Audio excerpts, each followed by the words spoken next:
What's his story called? It doesn't really have a name.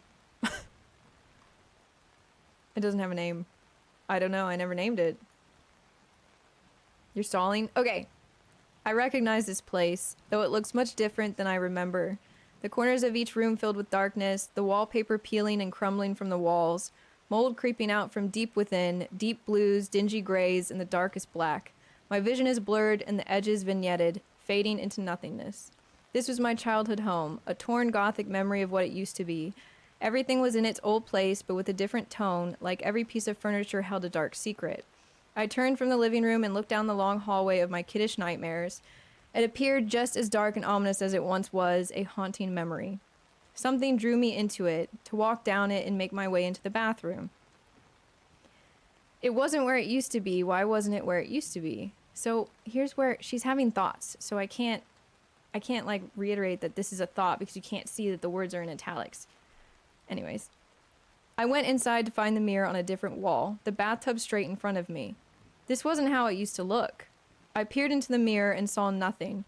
No reflection staring back at me, just filth. This place was abandoned, corrupted by decay, cobwebs in the corners, piles of dirt on the floor. I felt this tingle work its way through my body, goosebumps, the hair on my arms standing on edge. Something was calling me into the depths. Again, I use these words that I can't say. I love how I use that word. Okay, whatever. I turned towards the wall to find a massive gaping hole. It was pitch black, breathing. Okay, chat, behave. It was pitch black, breathing, oozing, dripping. I approached it. I understood this was what I must do. Chat, behave.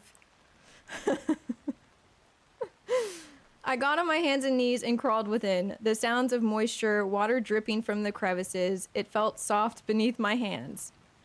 It's just a hole in the wall. It's like Silent Hill hole in the wall, okay? Stop! Okay, this wasn't dirt. This is not helping. Okay, this might help. This might help. No, actually, it might not. It rippled like an intestine, but was the color of the deepest ocean. As I approached the other end, I felt this electricity creep through me. The goosebumps gave way to energy, an energy I could feel through my whole body, from my scalp to the tip of my toes. I gazed into a giant cavernous abyss as far as the eye could see, water silently swelling and sinking. The cave was so deep I couldn't see the top. There were no walls to break my vision, only darkness seeping into it. No floor, just water. A soft, dim light kissed the crest of the ripples, just enough to be able to see it rising and falling. It was dead silent except for one sound. The sound of electricity, a subtle humming. Just static. I could feel it in the air. I could almost taste it. It was all eerily beautiful. I knew in this moment that something had called me here. Something wanted me to give my entirety to it. I had to give myself to the darkness. It was free. Oh, okay. Well, this is where it's gonna get... It's... Chat. Behave. Behave. I stripped down completely. It was freeing, invigorating. Goosebumps, hair standing on end. I dipped my feet into the dark water, the chill of it filling me with more energy. I slid into it and it wrapped around me wholly, caressing my skin. The water felt thick. You could almost float. It wasn't deep where I was, but something told me not to touch the bottom, and so I laid within it. Ads? Oh, shit. We have to wait. We'll wait, we'll wait.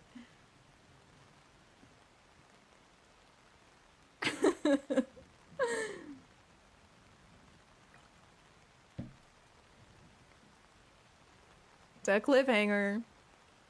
We have 45 seconds of ads. Subscribe or you miss it? Damn, look at Jitachi out here promoting.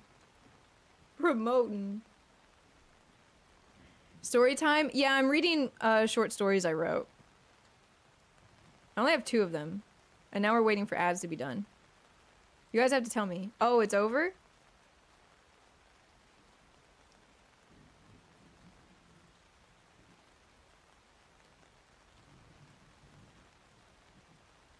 more of the story. It's not done yet.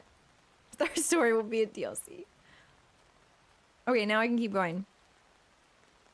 So, again, it wasn't deep where I was, but something told me not to touch the bottom, and so I laid within it. I could hear and see my breath, the sounds of water gently moving away from me, and the ever-growing hum of electricity. It was tantalizing. It called to me, then I heard it, the sound of darkness, its deep guttural cries from afar. I felt its temptation, the hunger it had. I felt a twinge of fear, and that excited me. I thought of turning back. Chat, just listen to the story. The hum kept me there. I was entranced. The water moved in the distance as something swam towards me. What am I doing and why am I here? Its growling grew louder. Why am I not afraid?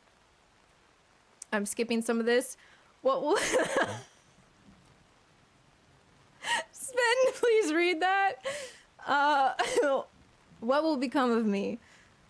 It had me in its grasp. There was fire in its eyes, a large shadowed figure looming over top of me. It was made of the night, its touch terrifying and electric, and I knew in this moment I couldn't turn back. I gave myself to it fully.